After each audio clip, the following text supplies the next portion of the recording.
કે છોડને જોઈએ સાવ ઓછો ફોસ્ફરસ, પણ ખેડૂતોને નાખવો પડે છે ખૂબ વધારે. તો સવાલ એ છે કે આટલો બધો વધારાનો ફોસ્ફરસ આખરે જાય છે ક્યાં?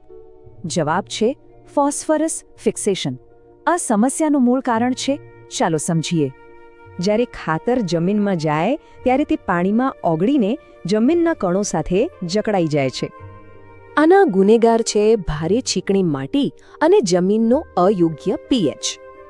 અહીં જુઓ, ફોસ્ફરસની ઉપલબ્ધતા એક ખૂબ જ ચોક્કસ પીએચ લેવલ પર જ સૌથી વધુ હોય છે.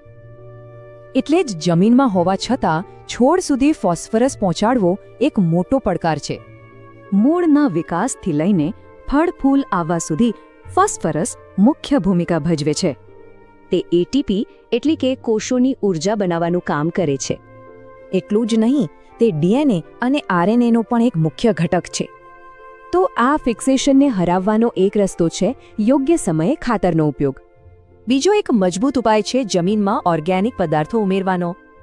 આ ઓર્ગેનિક પદાર્થો કુદરતી એસિડ બનાવે છે, જે જકડાયેલા ફોસ્ફરસને છૂટો પાડે છે. પણ સૌથી રોમાંચક ઉપાય તો પ્રકૃતિના પોતાના સૂક્ષ્મજીવો પાસે છે.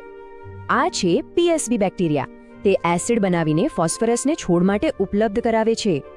પછી આવે છે ટ્રાઇકોડર્મા ફૂગ, જે ફોસ્ફરસ પણ ખોલે છે અને મૂળને રોગોથી પણ બચાવે છે. અને માઇકોરાઇઝલ ફૂગ તો મૂળને લંબાવીને દૂર દૂરથી ફોસ્ફરસ શોધી લાવે છે.